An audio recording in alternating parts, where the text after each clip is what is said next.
கண்மலையானவரே,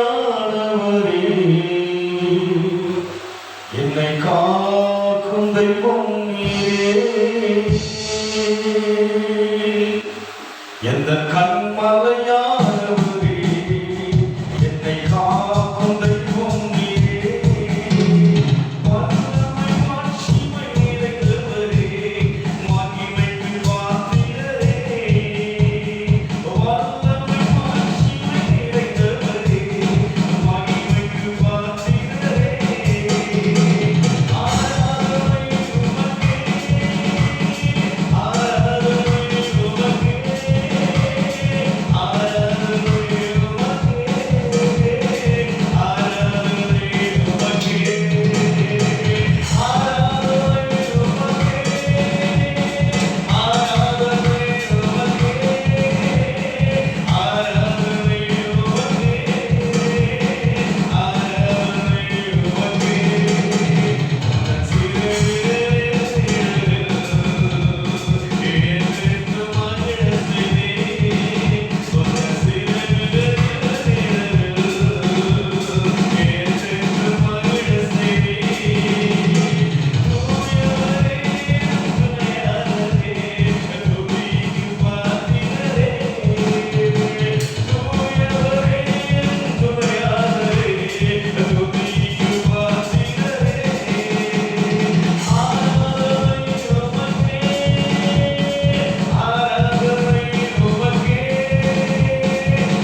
ஹல்லேலூயா.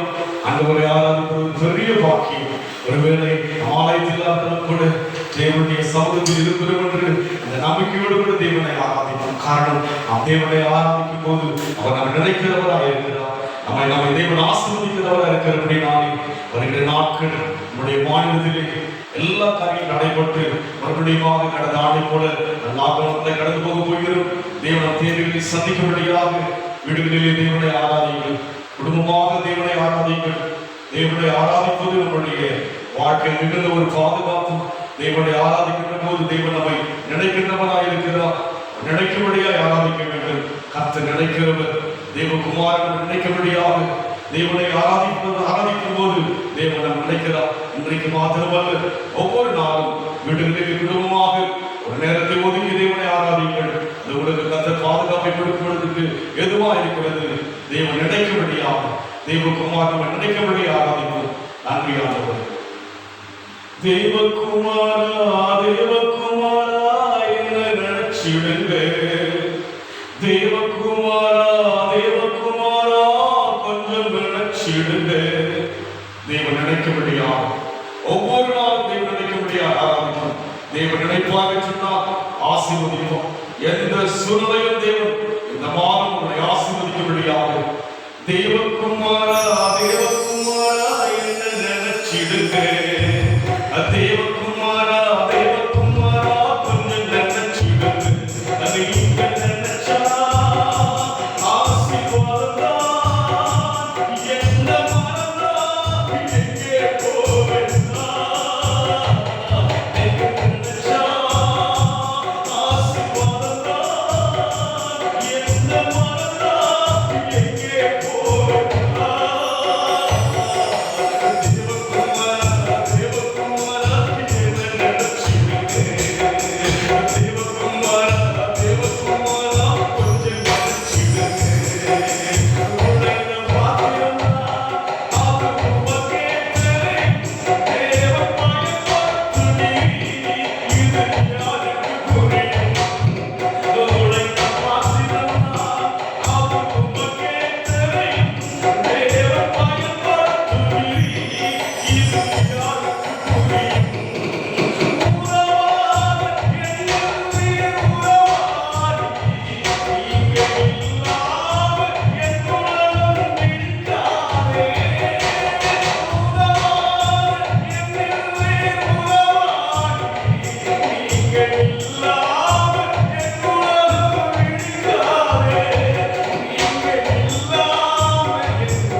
வைத்திருக்கிறார், நம்மை ஆசீர்வதிப்பார். எப்பேற்பட்ட சோதனைகளை காத்திருக்கும் கூட தேவன் எங்களை ஆசீர்வதிக்கிற தேவனாய் இருக்கிறார். இந்த மாதங்களெல்லாம் எங்களை ஆசீர்வதிக்க முடியாது. குறிப்பாக தனிமைப்படுத்துகிற நிலைமைக்குள் நாம் இருக்கிறபடியினாலே குடும்பமாக தேவனை ஆராதிக்க ஒப்புக்கொடுத்து ஒவ்வொரு நாளும் தேவனை ஆராதிக்கும்படியாக நாம் ஆயத்தமாக குடும்பமாய் ஆராதிப்போம். நம்மை மாத்திரமல்ல, நம்மை சாதனை மாத்திரமல்ல, நாம் இருக்கின்ற பகுதியை மாத்திரமல்ல, நம் மாநிலத்தை மாத்திரமல்ல, தேசத்தையும் கற்று காணும்படியாக மனதிறங்கி மனதுக்கத்தோடு தேசத்தின் மேல் கற்று இறங்கும்படியாக தீர்மானிப்போம்.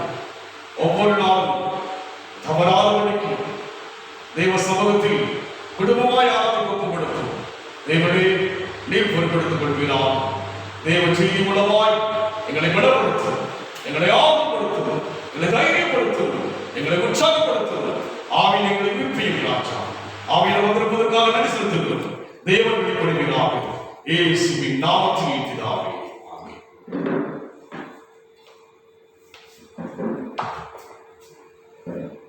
தேவனுடைய நாமத்திற்கு மகிமை உண்டாகட்டும். இந்த நாளிலும் கூட நாம் தேவ சமூகத்தில் கடந்து வந்து ஆராதிப்பதாக நினைத்து நீங்கள் இருக்கிற இடத்திலே அந்த ஒரு நினைப்போடு ஆராதிப்போம். இதுவரைக்கும் ஆராய்ந்து கொண்டு வந்தோம். இன்றைக்கு ஒரு தேசமானது ஒரு குழப்பமான சூழ்நிலைக்குள்ளாய் கடந்து போயிருப்பதை நாம் பார்க்கிறோம். எங்கு பார்த்தாலும் பயம் நிறைந்த ஒரு சூழ்நிலைகள் இருப்பதை நாம் பார்த்துக் கொண்டு வருகிறோம். ஆனாலும் வேதத்தில் இருக்கிற தேவன், நாம் ஆராதிக்கிற தேவன் உயிருள்ளவராய் இருக்கிறபடியினாலே எப்பேற்பட்ட காலமாக இருந்தாலும் அவர் பேசுகிற தேவனாக, உறங்காத தேவனாக, தூங்காத தேவனாக, உயிருள்ள தேவனாக இருப்பதை நாம் முதலாவதாக உணர்ந்து கொள்ள வேண்டும். நாம் முதலாவதாக அந்த நம்பிக்கையில் ஆழமாய் கடந்து போகும்போதுதான் மற்றவர்களை அந்த நம்பிக்கைக்குள்ளாய் கொண்டு வர முடியும். இன்றைக்கு நம்பிக்கை இழந்த ஜனங்களாக நாம் தேசம் முழுமையாக இருப்பதை பார்க்கிறோம். பயம் நிறைந்த ஒரு சூழ்நிலைக்குள்ளாக நம் தேசம் இருப்பதை பார்க்கிறோம். பயம் என்பது பயத்தோடு அல்ல, பயத்தினால் பாதிப்பினால் மரணங்கள், எவ்வளவு வேதனையான சம்பவத்தை நாம் பார்த்துக் கொண்டு வருகிறோம். ஆனாலும் நம் தேவன் என்ன சொல்லுகிறார், நம் தேவனுடைய வல்லமை என்ன என்பதை நாம் புரிந்து கொண்டால்தான் அநேகரை தேவனுக்குள் ஆதாயப்படுத்த வேண்டிய ஒரு காலத்துக்கு வந்திருக்கிறோம். இப்பேற்பட்ட ஒரு கொடுமையான காலத்தில் தேசத்தில் இருக்கிற அதிகாரம் உள்ள தேசத்தை ஆளுகிறவர்கள் எவ்வளவோ காரியங்களை செய்தாலும் கூட இந்த பிரச்சனையை, இந்த நோயுடைய தாக்கத்தை மேற்கொள்ள முடியாமல் தான் தவித்துக் கொண்டிருக்கிறார்கள். எவ்வளோ முயற்சிக்கிறார்கள், ஆனாலும் மேற்கொள்ள முடியாமல் மரணம் தொடர்ந்து சம்பவித்துக் கொண்டே இருப்பதை பார்க்கிறோம்.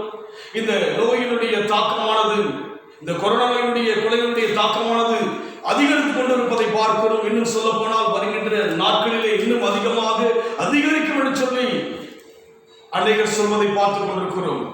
ஆனால் நம் தேவன் என்ன சொல்லுகிறார், மனுஷனுடைய சொல்லலாம் மாறி போகலாம், மனுஷனுடைய சொல்லலாம் நிலையற்று போகலாம், அவர் சொல்லாலும் அவர் கட்டளையிட நிற்கும் என்று சொல்லி பார்க்கிறோம்.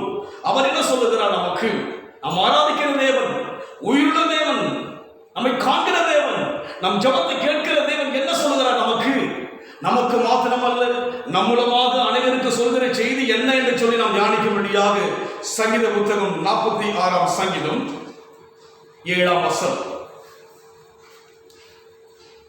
சங்கீதம் 46:7. சேனைகளின் கர்த்தர் நம்மோடு இருக்கிறார், யாக்கோபின் தேவன் நமக்கு. சேனைகளின் கர்த்தர் நம்மோடு இருக்கிறார். ஆல்மைட்டி. சேனைகளின் கர்த்தர். சேனை என்று சொல்லும் போது யுத்தத்துக்குரிய காரியம் தான் சேனை என்று சொல்லி பார்க்கிறோம். ஆல்மைட்டி, அவர் எல்லாவற்றிலும் வல்லமையுள்ள தேவனாய் இருக்கிறார். அவரால் செய்யக்கூடாத அதிசயமான காரியம் ஒன்று கிடையாது. அப்பேற்பட்ட தேவன் எங்கோ இருக்கிறார் அல்ல, நம்மோடு இருக்கிறார். அல்லேலூயா. உங்களோடு இருக்கிறார், உங்கள் குடும்பத்தோடு இருக்கிறார், உங்கள் பிள்ளைகளோடு இருக்கிறார், உங்கள் போக்கில் இருக்கிறார், உங்களுடைய வருகையில் இருக்கிறார், உங்கள் பாதையெல்லாம் கர்த்தர் கூட இருக்கிறார்.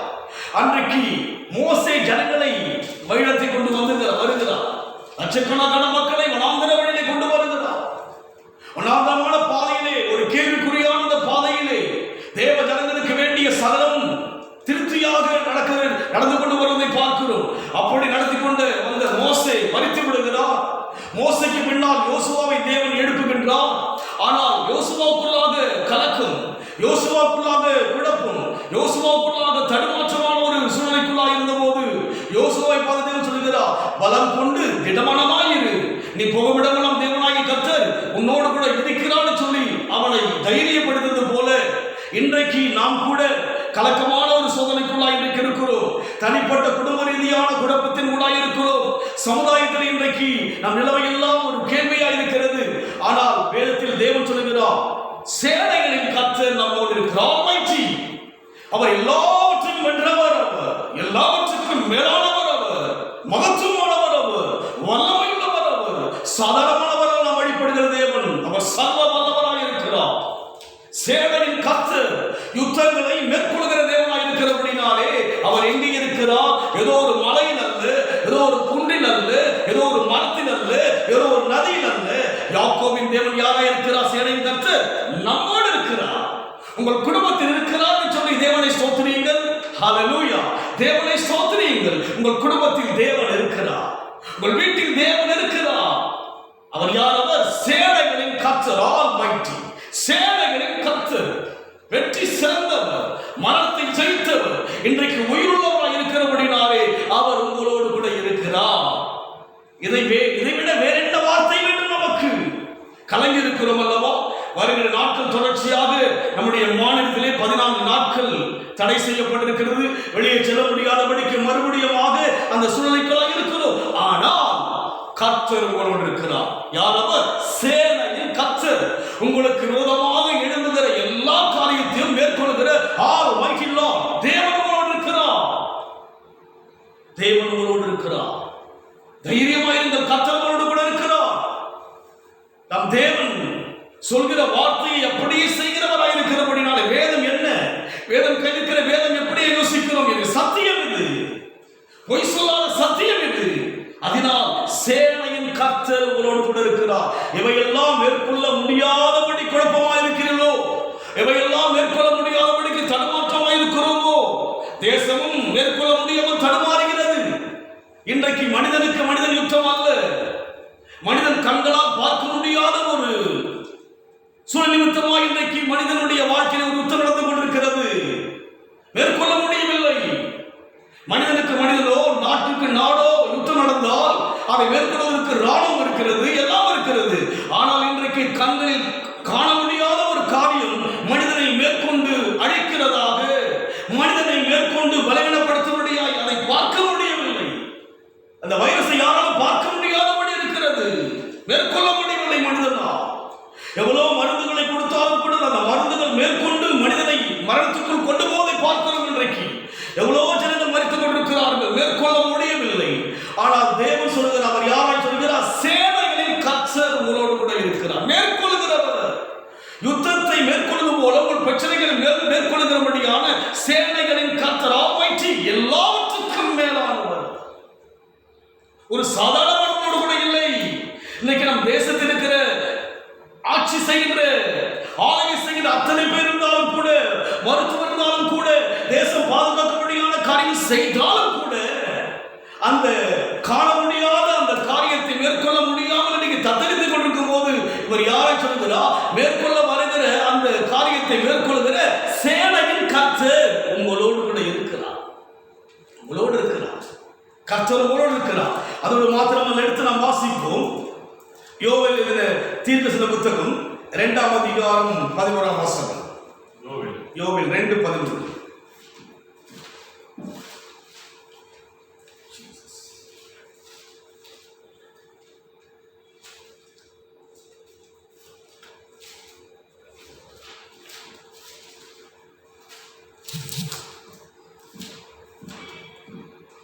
கர்த்தர் தமது சேனைக்கு முன் சத்தமிடுவார் சொல்லி பார்க்கிறோம். இங்கே பார்க்கிறோம், சேனையின் கர்த்தர் உங்களோடு இருப்பது மாத்திரமல்ல, இங்கே இருக்கிறார். சேனையின் கர்த்தர் முன் இருக்கிறார் என்று சொல்லி பார்க்க. எங்க இருக்கிறார்?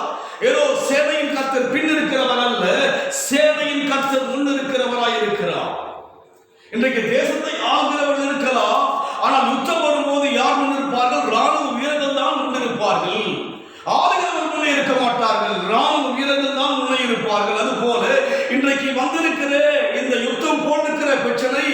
இந்த குழப்பமான காலகட்டத்தில் குடும்ப ரீதியான எல்லாவற்றையும் மேற்கொள்ள முடியவில்லை, சமுதாய ரீதியாக எல்லாவற்றையும் மேற்கொள்ள முடியாத நிலையில் இருக்கிறோம் அல்லவா? கர்த்தர் சேனையின் கர்த்தர் இருக்கிறார். என்ன இருக்கிறார்? சேனையின் கர்த்தர் முன்னே இருக்கிறார். அவர் இருக்கிறார், முன்பாகத்தான் இருக்கிறார். ஏதோ சொல்லிவிட்டு பின்பாக இருக்கிறவர் அல்ல. மேற்கொள்ள வேண்டிய பிரச்சனையை மேற்கொள்ள என்று சொல்கிறவர் அல்ல. அவர் முன்னே இருக்கிறார். உங்களுக்கு முன்பாக தேவன் இருக்கிறார். நீங்கள் மேற்கொண்டு போக வேண்டிய பிரச்சனையிலே ஜெயிப்பதற்கு முன்னே இருக்கிறார். அவர் முன்னே இருக்கிறார். எப்படி முடியும் இந்த காரியம், என்னமாய் முடியும் என்று இந்த சூழ்நிலை யோசிக்கிறோம் அல்லவா? அவர் யார்? அவர் ஆல்மைட்டி. எல்லாவற்றையும் அவரால் செய்ய வல்லவர் உள்ளவர். அவர் மேற்கொள்ள முடியும் அவரால். சேனை நம்முடைய வாழ்க்கையில் ஒரு யுத்தம் போல சூழ்நிலை இருக்கிறோம். இன்றைக்கு ஒரு குழப்பம், மறுபடியும் 14 நாட்களாக நாம் வெளியே போக முடியாதபடிக்கு தடுமாற்றம், ஒரு கட்டப்பட்ட நிலைமை, வேலைகள் பாதிக்கப்படுகிறது, தேவையெல்லாம் ஒரு குழப்பத்தில் இருக்கிறது, பிரச்சனை, பயம், இப்பேற்பட்ட ஒரு சூழ்நிலைக்குள்ளாய் ஒரு யுத்தம் போன்ற நிலைமைக்குள்ளாய் போகிறோம். ஆனால் சேனையின் கர்த்தர் இருக்கிறார், உங்களோடு இருக்கிறார். அதோடு மாத்திரம் எப்படி இருக்கிறார்? சேனையின் கர்த்தர் முன் சத்தமிடுவார் சொல்லினாங்க. முன்பாக இருக்கிறார் தேவன். சேனையின் கர்த்தர் எங்கோ பின்னிருந்தல்ல, முன்பாக என்ன செய்கிறார்? முன் சத்தமிடுகிறார்.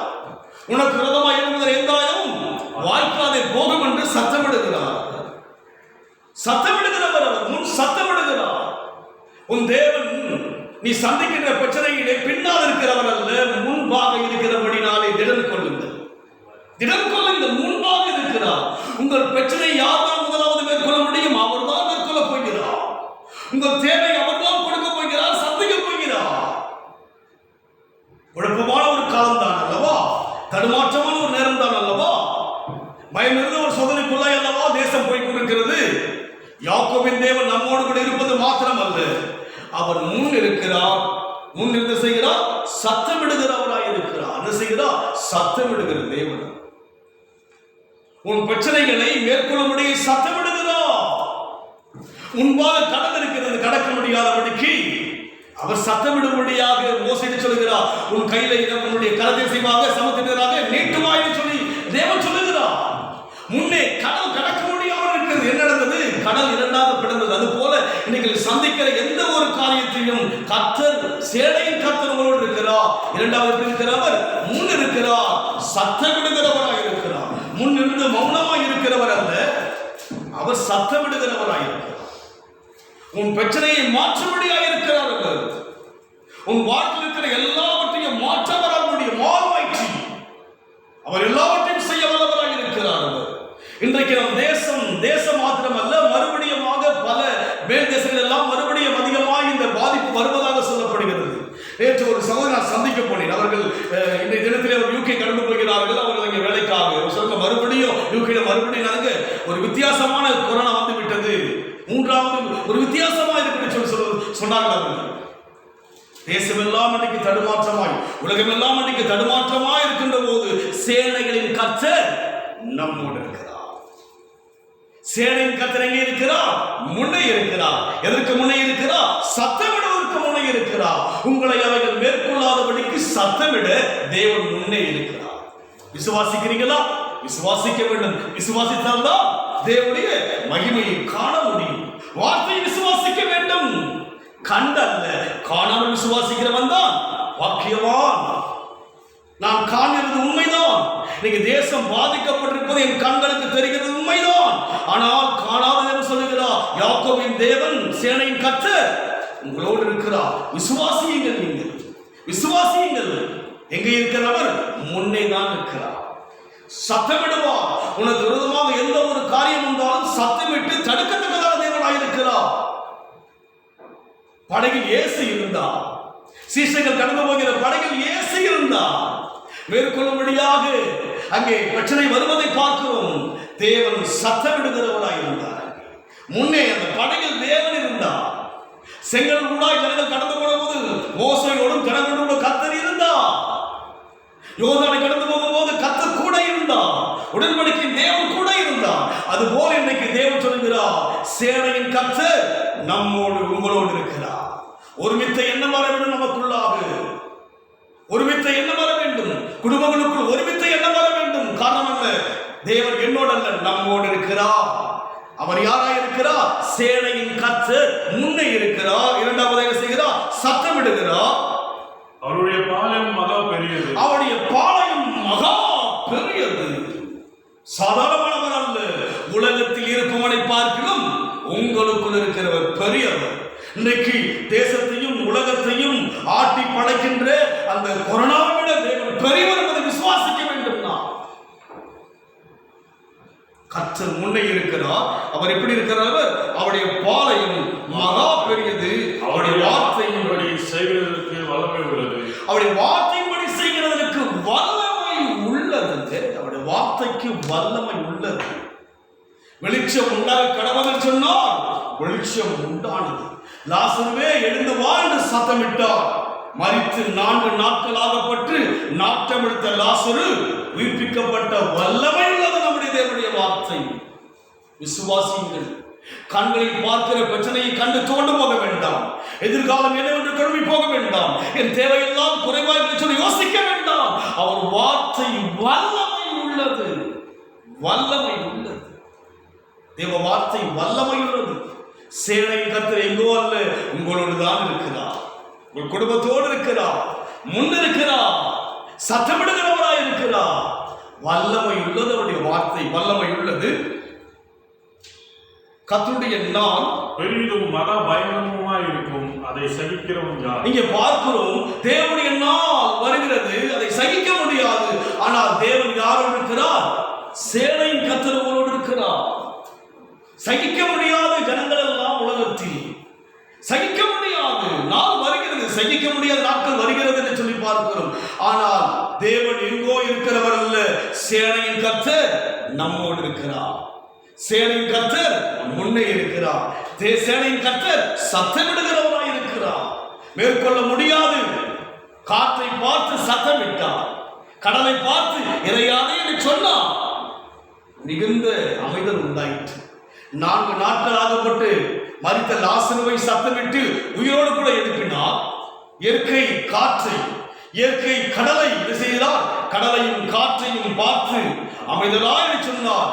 மிகுந்த அமைதல் உண்டாயிற்று. அவர் உங்களுக்காய் சத்தமிடுகிறார். உங்களுக்கு விரோதமாக எந்த ஒரு காரியம் எழுப்பினாலும் சத்தமிடுகிற தேவனாய் இருக்கிறார். எழும்பலாம்.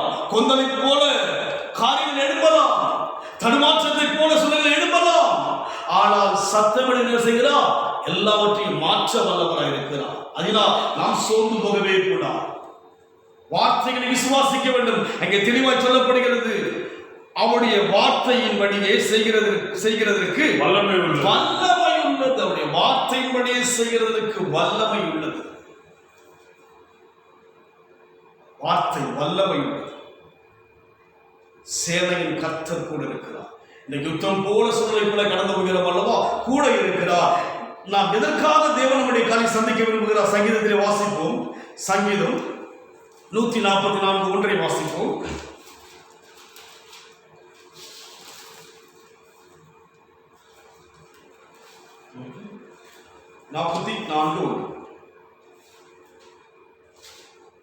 என் கைகளை போருக்கும் என் விரல்களை யுத்தத்திற்கும் படிப்பிக்கிற என் கண்மலையாகிய கர்த்தரை. என் கைகளை போருக்கும் என் விரல்களை யுத்தத்திற்கும் படிப்பிக்கிற என் கண்மலையாகிய கர்த்தருக்கு ஸ்தோத்திரம். சங்கீதக்காரன் தாவீது சொல்கிறார், என் கைகளை போருக்கும் என் விரல்களை யுத்தத்திற்கும் படிப்பிக்கிறேன் என்று சொல்லி பார்க்கிறோம். இதில் ஒரு பாடத்தை தேவன் கற்றுக் கொடுக்கிறார். காரணம் என்ன? சேனையின் கர்த்தர் உங்களோடு இருக்கிறார். சேனையின் கர்த்தர் முன்னே இருக்கிறார். சத்தமிடுகிறவராய் இருக்கிறார். இது தேவ ஜனங்களுக்கு ஒரு பாடத்தை கற்றுக் கொடுக்கிறார். என்ன பாடம் கற்றுக் கொடுக்கிறாரோ? என் கைகளை போருக்கும் என் விரல்களை யுத்தத்திற்கும் படிப்பிக்கிறார். ஒரு ட்ரைனிங் பண்றாங்க. இதுல இருந்து தெரிந்து மகிமையை பார்ப்பதற்கான ஒரு ட்ரைனிங் பீரியட் இது. பார்க்க வேண்டிய ஒரு நேரம் வந்து விட்டது. இது ஒரு யுத்த களத்தில் இருக்கிறோம். ஒரு குழப்பமான களத்தில் இருக்கிறோம். தேசம் குழம்பிக் கொண்டிருக்கிறது. தேசத்தை ஆளுநர்கள் தடுமாறிக் கொண்டிருக்கிறார் அல்லவா? இப்பேற்பட்ட யுத்த களத்தில் இருப்பது போல்தான் இது. ஒரு வெளி தேசமானது மேற்கொள்ள வந்தால் யுத்தத்துக்குரிய எல்லா விதமான எக்யூப்மெண்ட் எல்லாம் இருக்குங்க. மேற்கொள்வதற்கான எல்லா டிஃபென்ஸ் நம்ம கிட்ட இருக்கிறது. மேற்கொள்ள முடியும். ஆனால் இந்த மறைமுகமாய் தாக்கிக் கொண்டிருக்கிற இந்த வைரஸை மேற்கொள்ள முடியாதபடி இருக்கிறது. மேற்கொள்ள முடியவில்லையே. மேற்கொள்ள வந்தால் எல்லைகளை பாதுகாப்புக்கென்று ராணுவ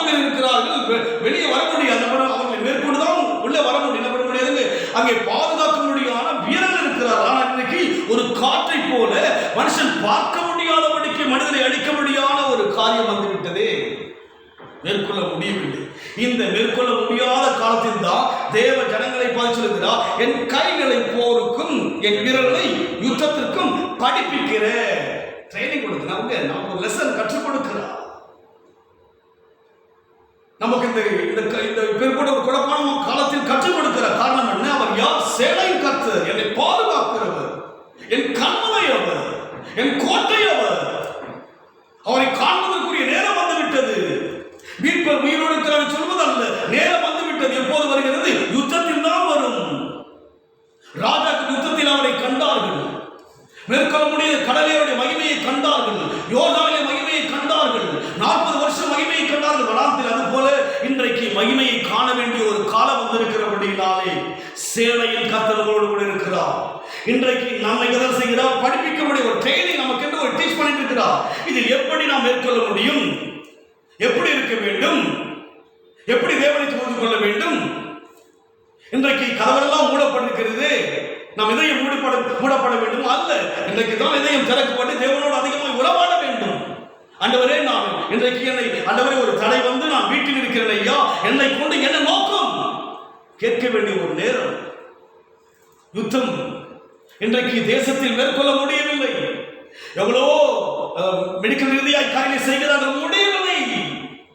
ஜனங்கள் மாண்டு கொண்டே இருக்கிறார்கள், ஜனங்கள் மறித்துக் கொண்டே இருக்கிறார்கள். நாம் பயந்து கொண்டிருக்கிறோம். வெளியே செல்ல முடியாமல் பயந்து கொண்டிருக்கிறோம். நாம் திகைத்துக் கொண்டிருக்கிறோம். ஒரு குடும்பத்தை போய் பார்ப்பதற்கு பயந்து கொண்டிருக்கிறோம், தடுமாறுகிறோம். எவ்வளவு பெரிய தேவனை ஆராதிக்கிறதை மறந்து விட்டோம் அல்லவா? வேதம் தூரமாய் இருப்பது போல் யோசிக்கிறோம் அல்லவா? அவர் சமீபமாய் இருக்கிறாரே. தேவன் யாராய் இருக்கிறார்? சேனையின் கர்த்தராக. என்னை எந்த காரியம் மேற்கொள்ள முடியாதபடிக்கு அவர் சேனையின் கர்த்தராக ஆல்மைட்டிக்கோ எல்லாவற்றையும் மேற்கொள்கிற தேவன் முன்னே இருந்து சத்தமிடுகிறார். காற்றை பார்த்து சத்தமிட்டார், கடலை பார்த்து இறையா என்று சத்தமிட்டார், மருத்த லாசருவை எழுந்துவா என்று சத்தமிட்டார். அவர் முன்னே இருக்கிறார். நமக்கு ஒரு யுத்தத்தை கற்றுக் கொடுக்கக்கூடிய ஒரு காரியத்தை தேவன் கற்றுக் கொடுக்கிறார். யுத்தம் இது. யுத்தத்தில் கடந்து போயிருக்கிறோம். ரத்தம் சிந்தாத ஒரு யுத்தம் இது. யுத்தம் நம்முடைய வாழ்க்கை பார்க்கும்போது அந்த கலசங்களை கொண்டு போக முடியாத ஒரு யுத்தம் இது. மனித யுத்தம் என்று சொன்னால் மேற்கொள்ள முடிவதற்கான ஒரு வளர்ச்சி நாடுதான் நம்முடைய நாடு. ஆனால் மேற்கொள்ள முடியவில்லை நம்மால். சேனையின் கர்த்தர் ஆல்மைட்டி காட், தேவன் நம்மோடு கூட இருக்கிறார். தேவன் முன்னே இருக்கிறார். தேவன் சத்தமிடுகிறவராய் இருக்கிறார். என்னை மேற்கொள்வதற்கு தேவன் அனுமதிக்க மாட்டார். ஆமென், ஹல்லேலூயா. உங்களை அந்த நோயின் தாக்கம் மேற்கொள்வதற்கு தேவன் அனுமதிக்க மாட்டார். காரணம் என்ன? நாம் தேவனை விசுவாசிக்காதபடி இருக்கிறோம். விசுவாசிப்பதெல்லாம் அங்கே தேவன் கூட இருக்கிறார். வாக்கு கொடுத்தவர் தேவன் கூட இருக்கிறார். அக்கறை போவோம் வார்த்தை சொல்லுகிற தேவன் கூட இருக்கிறார். நித்திரையா இருப்பது போல இருக்கிறார். நித்திரையில் இருக்கிறார், அவர் கூடத்தான் இருக்கிறார். ஆனால் சீஷர்கள் பயந்தார்கள். இன்னைக்கு நாம் என்ன செய்கிறோம்? இன்றைக்கு இந்த ஒரு காரியம், ஒரு பாடத்தை கற்றுக் கொடுப்பதை விட்டுவிட்டு பயப்படுகிறோம். தேவன் நமக்கு யுத்தத்தை படிப்பித்துக் கொண்டிருக்கிறார், கற்றுக் கொடுக்கிறார். நமக்கு தேவன் நமக்கு எல்லாவற்றையும் கற்றுக் கொடுக்கிறார். இப்பேற்பட்ட காலத்தில் நாம் தேவனோடு கூட வைத்திருக்கிற உறவு பெருகும்படியை கற்றுக் கொடுக்கிறார், வளரும்படியை கற்றுக் கொடுக்கிறார், அதிக அன்பு கூறும்படியை கற்றுக் கொடுக்கிறார், தேவ திட்டத்தை விலகிக் கொள்ளும்படியை கற்றுக் கொடுக்கிறார். காரணம் என்ன? ஓடி ஓடி உழைத்தோம், அங்கு மீண்டும் சென்றோம், மறுபடியும் கற்றுக் கொடுக்கும்படியாக. இன்றைக்கு அரசாங்கம் மறுபடியுமாக 14 நாட்கள் லாக்டவுன் என்று சொல்லிவிட்டார். எப்படி என்று சொல்ல முடியாது, தொடர்பாடு சொல்ல முடியாது. கற்றுக் கொடுக்கத்தான் தேவன் அழைத்திருக்கிறார். எதற்கு? யுத்தத்திற்கு. என் கைகளை போருக்கும் என் விரல்களை யுத்தத்திற்கும் படிப்பிக்கிற என் கண்மலையாகிய கர்த்தருக்கு ஸ்தோத்திரம். அவர் என் தயாபரரும் என் கோட்டையும் என் அடைக்கலமும் என்னை விடுவிக்கிறவரும் என் கேடகமும் நான் நம்பியிருக்கிறவரும். பாருங்க, எவ்வளவு பெரிய தேவன்! விடுவிக்கிறவர், பிரச்சனை விடுவிக்கிறவர், கோட்டைங்க. ரத்த கோட்டைக்குள்ள இருக்கிறோம். நம்ம சேனையின் கர்த்தர் நம்மோடு இருக்கிறார். இவையெல்லாம் சொல்லி அறிக்கையிட்டு செய்யப்படும், கிரியை வெளிப்படுத்த வேண்டும். வாசிப்பது மாத்திரம் அல்ல, ஜெபிப்பது மாத்திரம் அல்ல. கிரியில்லாத விசுவாசம் செத்து. ஜெபிக்க வேண்டும். தேவ ஜனங்களுக்கு ஜெபிக்க வேண்டும். கண்ணீருக்கு ஜெபிக்க வேண்டும். தேசத்துக்கு ஜெபிக்க வேண்டும். ஒரு நேரம் இது. நேரத்தை வீணாக்க வேண்டாம், நேரத்தை வீணாக்க வேண்டாம். குடும்பமாய் தேவனை ஆராதிப்பதிலே நாம் கவனமாய் இருக்க வேண்டும், கருத்தாய் இருக்க வேண்டும். வீணாக்க வேண்டாம். நம்மை கர்த்தர் ஒரு காரியத்தை படிப்பிக்கும்படியாக, ஒரு அர்த்தத்தை கற்றுக் கொடுக்கும்படியாக தான் அனுமதித்திருக்கிறார். அவர் சேனையின் கர்த்தர், ஆல்மைட்டி. அவர்தான் இந்த உலகத்தில் இருக்கிற பிரச்சனையை மாற்ற முடியும். அவரால் தான் முடியும், வேறு யாராலும் முடியாது. அதனால் இன்றைக்கு நம் வாழ்க்கையிலே அந்த அனுபவத்தில் செல்லும்படியே நம்ம இப்போ கொடுக்க வேண்டும். இன்னொரு வசனம் வாசிப்போம். சங்கீதம் 18:29 வாசனம்.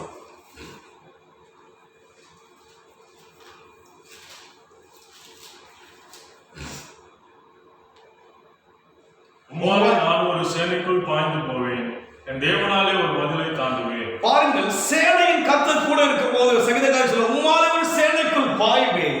காரணம் என்ன? அவர் கூட இருந்தால் நாம் கடந்து போக வேண்டும். சாட்சி. இன்றைக்கு நாம் ஜெபிக்கிற மக்களாக பிரச்சனையான மக்களுடைய பிரச்சனையை தீர்க்கும்படியாய் கடந்து போகிறோமா? பயந்து கொண்டிருக்கிறோம், தடுமாறி கொண்டிருக்கிறோம், தவித்துக் கொண்டிருக்கிறோம், புலம்பிக் கொண்டிருக்கிறோம். ஆனால் சேனையின் கர்த்தர் கூட இருந்தபடி நாளை சங்கீதக்காரர் சேனைக்குள் பாய்வேன். காரணம் என்ன? சேனையின் கர்த்தர் என்னோடு கூட இருக்கிறார். யுத்தத்தில் கற்றுக் கொடுக்க தேவனுக்கு என்னோடு கூட இருக்க செய்ய வேண்டும். நாம் சேனைக்குள் பாய வேண்டும். இந்த பிரச்சனை கூட என்ன செய்ய வேண்டும்? நாம் ஜெயிப்பது மாத்திரம் அல்ல, மற்ற கிரிகளை செய்ய வேண்டும், நாம் மேற்கொள்ள வேண்டும். நாம் அரசாங்கம் எப்படியெல்லாம் மருத்துவர்களை வைத்து மேற்கொள்கிறார்கள், எவ்வளவு பாதுகாப்பை வைத்து இந்த பிரச்சனையை மேற்கொள்ளப்பட யோசிக்கிறார். அது போல நாம் தேவ ஜனங்கள், நாம் சேனையின் கர்த்தரோடு இருக்கிறார். இன்றைக்கு யுத்தம் போல இருக்கிற இந்த பிரச்சனையை மேற்கொள்ளும்படியாக மேற்கொள்ள முடியும். அவரால் மனிதனுக்கு மனிதன் மேற்கொள்ள முடியும் தவிர இந்த மறைந்திருக்கிற இந்த வைரஸை மேற்கொள்ள முடியலையே. தேவன் ஆவியாக இருக்கிறார், பலத்தினாலும் அல்ல, பராக்கிரமத்தினாலும் அல்ல, அவருடைய ஆவினால் ஆகும். இங்கே பார்க்கிறவனாய் சேனையின் கர்த்தர் யாரோடு இருக்கிறார்? நம்மோடு இருக்கிறார். அதனால் சேனைக்குள் பாய்வேன். நம்முடைய வாழ்க்கையில், நம்முடைய தேசத்தின் சட்டங்களுக்கு மதிக்க வேண்டும், எல்லாவற்றையும் செய்ய வேண்டும். ஆனால் பயம் இல்லாமல் இருக்க வேண்டும். இன்னைக்கு அநேகர் பயந்து கொண்டிருக்கிறார்கள். பயம். தேவன் பயத்தை விரும்புகிறவர் அல்ல. தேவ பயம்தான் நமக்கு அவசியம். உலக பயம் அவசியம் அல்ல நமக்குள்ளாக. இதைவிட பெரியவர் என் தேவன். நான் விசுவாசிக்கிறேன். அவர் எளிய ஊழியக்காரர் விசுவாசிக்கிறேன். நான் பார்க்கிறேன், எனக்குள்ளாக அந்த பாதுகாப்பை பார்க்கிறேன், கேடகத்தை பார்க்கிறேன், கோட்டையை நான் பார்க்கிறேன். ஒரு சாதாரண ஒரு ஊழியக்காரன் தான், ஆனால் நீங்கள் கோட்டைக்குள் இருப்பதாய் உணர்கிறீர்களா? கேடகம் எனக்கு தேவன் கேடகமாய் இருக்கிறார். சேனையின் கர்த்தர் முன்னே இருக்கிறார். சேனையின் கர்த்தர் நம்மோடு இருக்கிறார். அவர் சத்தமிடுகிறவராய் இருக்கிறார். அதோடு மாத்திரமல்ல, எடுத்து நாம் வாசிப்போம். சகரியாவின் புத்தகம் 8ஆம் அதிகாரம் 9 வாசிக்க. சகரியா 8:9. சேனைகளுடைய கர்த்தரின் வீடாகிய ஆலயம் கட்டும்படிக்கு அதில் அஸ்திபாரங்களை போடப்பட்ட நாள் முதல் கொண்டிருக்கிற தீர்க்கதரிசிகளின் வாயினால் இந்த வார்த்தைகளை இந்நாளிலே கேட்கிறவர்களே, உங்கள் கைகள் திடப்பட கடவுது என்று சேனையின் கர்த்தர் சொல்கிறார். சேனையின் கர்த்தர் சொல்லும் கைகள் திடப்பட கடவுது. காரணம் என்ன? உடைய கைகளை கர்த்தர் திடப்படுத்த விரும்புகிறவராய் இருக்கிறார். நம் தேவன் சேனையின் கர்த்தர் நம்மோடு இருக்கிறார். யாக்கோபின் தேவன் உயர்ந்த அடைக்கலமாய் இருக்கிறபடினாலே நம் கைகளை செய்யும்படியாக மறுபடியும் வாசிப்போம். அது உங்கள் கைகள் திடப்பட கடவுது என்று சேனையின் கர்த்தர் சொல்கிறார். சேனையின் கர்த்தரின் வீடாகிய ஆலயம் கட்டும்படிக்கு அதன் அஸ்திபாரங்கள் கட்டப்படும்படிக்கு அதன் அஸ்திபாரங்கள் போடப்படும்படி நாள் முதல் கொண்டிருக்கிற தீர்க்கதரிசிகளின் வாயினால் இந்த வார்த்தைகளை இந்நாளிலே கேட்கிறவர்களே. தீர்க்கதரிசியின் வாயினால் வசனம் தாங்க தீர்க்கதரிசனம். சேனையின் கர்த்தர் இருக்கிறார், உங்களோடு இருக்கிறார், உங்களோடு தேவன் இருக்கிறார். திடப்படுங்க, மனதை திடப்படுத்துங்க, தைரியமா இருங்க. உங்களை ஒன்று மேற்கொள்ளார். நம்பிக்கையா கர்த்தர் கூட இருப்பதை உணர்ந்து கொண்டே இருங்க. கூட இருப்பதை உணர்ந்து கொள்ள வேண்டும் என்று சொல்லி செல்லுங்க. நாம் தேவனை துதிக்கிற மக்களாக அதிகமாக அவரை தியானம் பண்ணுங்க. வீட்டில் இருந்து போது அதிகமாக அவரை தேடுங்க. உங்கள் தேவையை சொல்லுங்க. ஆண்டவர் அற்புதங்களை செய்வார். பஞ்சமான காலமா, கொலை நோயினுடைய சூழ்நிலைக்குள்ளாய் உலகம் தேசம் சூழ்ந்திருக்கிறதா? அவர் உங்கள் வீட்டுக்குள் இருக்க வேண்டும், உங்களுக்குள் இருக்க வேண்டும். காரணம் என்ன? தேவன் செய்கிறார். அவர் சேனைகளின் கர்த்தரினுடைய வீடாகிய ஆலயம் கட்டப்படும்படிக்கிறதுங்க. ஆலயம் கட்டப்படணும். நாமே ஆலயம் நம்ம கட்டப்படணும். மற்றையெல்லாம் மூடப்படலாம். நம்முடைய ஆலயமாகி நாம் கட்டப்பட வேண்டுங்க. தோண்டு போகிற ஒரு காலமாயுது. நான் தான் ஆலயம், நான் கட்டப்பட வேண்டும். காரணம் என்ன? சேனையின் கர்த்தர் என்னோடு இருக்கிறார். சேனையின் கர்த்தர் முன்னே இருக்கிறார்.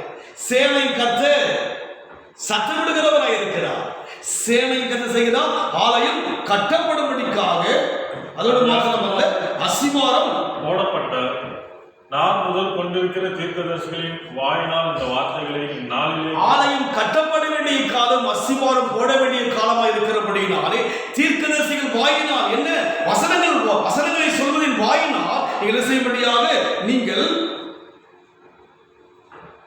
இந்த வார்த்தை இந்நாட்களிலே கேட்டு வருகிறவர்களாகிய உங்கள் கைகள் திடப்பட கடவுள் என்று சேனையின் கர்த்தர் சொல்கிறாருங்க.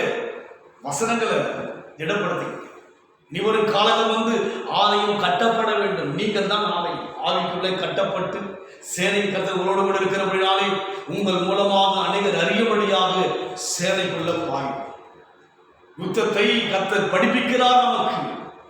நம்முடைய கைகளை யுத்தத்திற்கும் நம்முடைய விரல்களை போருக்கும் படிப்பிக்கிற தேவனாக அவர் இருக்கிறார். அவர் கண்மனையாக இருக்கிறார். அவனுக்கு கோட்டையாக இருக்கிறார். அவனுக்கு கேடகமாக இருக்கிறார். என் நம்பிக்கைக்கு நம்பிக்கையாக இருக்கிறார். உங்களுக்கு நம்பிக்கை அவர்தான். அந்த அனுபவத்தில் செல்வோம். யாக்கோபின் தேவன் யாராய் உங்களுக்கு உயர்ந்த அடைக்கலம். அவர் உயர்ந்த அடைக்கலம், ஸ்ட்ராங் ரெஃப்யூஜிங்க. அதை விட பாதுகாப்பு கிடையாது. உயர்ந்த பாதுகாப்புல இருக்கிறீங்க. நீங்க உயர்ந்த அடைக்கலத்துக்குள்ள இருக்கீங்க. ரத்த கோட்டைக்குள்ள இருக்கிறீங்க. ஒரு பெரிய மதில் போல தேவபிரசனங்களை சூழ்ந்திருக்கிறது. உங்களையும் உங்கள் பிள்ளைகளையும் உங்களை சாதனையும் ஒன்றும் சேதப்படுத்த தேவன் அனுமதிக்க மாட்டார். சட்டமிடுவார், முன்னே இருப்பார். உயர்ந்த அடைக்கலத்துக்குள்ள இருக்கிறீங்க. எங்க இருக்கிறீங்க? யாக்கோபின் தேவன் உயர்ந்த அடைக்கலமாக இருக்கிறார். யாக்கோபு யாருங்க? தேவனுக்கு சமூகத்தில் ஒப்பு கொடுத்தவன் யாக்கோபு. யாக்கோபை தான் இஸ்ரவேலாய் கர்த்தர் மாற்றினார். அதுபோல் நம் வாழ்க்கை முழுமையை ஒப்பு கொடுப்போம். நம் வாழ்க்கையை கர்த்தர் மாற்றி உயர்த்த வல்லவராக இருக்கிறார். இந்த மாதம் வருகிற நாட்கள் பல தடை இருந்தாலும் கூட கர்த்தர் அவரோடு இருக்க போகிறார். உயர்ந்த அடைக்கலத்தில் இருக்கிறீங்க. நீங்க பாதுகாப்பா இருக்கிறீங்க. நீங்க தைரியமா இருக்கு, ஞானமா இருப்போம். ஆனா தைரியமா இருக்கும். சட்டங்களுக்கு கீழ்ப்படிவோம். அரசாங்கத்துக்காக ஜெபிப்போம். தேசத்துக்காக ஜெபிப்போம். பாரப்பட்டு ஜெபிப்போம். கண்ணீர் விட்டு ஜெபிப்போம்.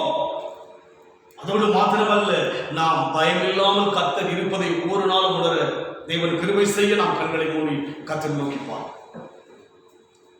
அன்பின் ஆண்டவரே, நல்ல கிடைக்காத நடி செலுத்துகிறோம். சேனைகளின் கர்த்தர் உங்களோடு இருக்கிறார். சேனைகளின் கர்த்தர் உங்களோடு இருக்கிறார். யாக்கோபின் தேவன் அல்ல, உங்கள் தேவன் உங்களுக்கு உயர்ந்த அடைக்கலமா இருக்கிறார். சொல்லுங்க, எனக்கு உயர்ந்த அடைக்கலமா இருக்குங்க ஐயா. நான் என்னுடைய வீடு அடைக்கலத்துக்குள்ள இருக்கு. என் வீடு முன்பாக தேவன் இருக்கிறீங்க ராஜா. என் வீட்டுக்குள்ள, எங்க குடும்பத்துக்குள்ள, எங்க பிள்ளைகளுக்குள்ள, எங்க குழந்தைகளுக்குள்ள நீங்க இருக்கிறீங்க. நாங்கள் விசுவாசிக்கிற கர்த்தாவே. ஆண்டவரே, சேனையின் கர்த்தருடைய ஆலயம் கட்டப்பட வேண்டும். அஸ்திபாரம் போடப்பட வேண்டும். நாங்கள் எல்லாம் விடப்பட வேண்டும் ஐயா. எங்களுக்கு இதெல்லாம் ஒரு பாடத்தை கற்றுக் கொடுக்கிறதுக்கு நன்றி கர்த்தாவே. ஆசீர்வதிங்க. வருகின்ற நாட்கள் எல்லாம் உடைய கரம் ஒவ்வொரு குடும்பத்தோடும் இருக்கட்டும் ஐயா. இந்த முகநூல் வழியாய் ஆண்டவரை பார்க்கிற ஒவ்வொரு தெய்வ ஜனங்களையும் குடும்பங்களையும் பாதுகாத்துக் கொள்ளுங்க. நீரே அவர்களுக்கு உயர்ந்த அடைக்கலமாக அந்த குடும்பத்தில் இருக்கிற எல்லோரையும் பாதுகாத்து ஆசீர்வதிங்க. ஆசீர்வதி இயேசுவின் நாமத்தில் பிதாவே, ஆமென். God bless you. கர்த்தர் ஆசீர்வதிப்பாராக. என் ஆத்துமாவே கர்த்தரை ஸ்தோத்திரி, என் முழுமே நாமத்தை ஸ்தோத்திரி. என் ஆத்துமாவே கர்த்தரை ஸ்தோத்திரி. கர்த்தர் செய்த சகல உபகாரங்களை மறவாதே. God bless you.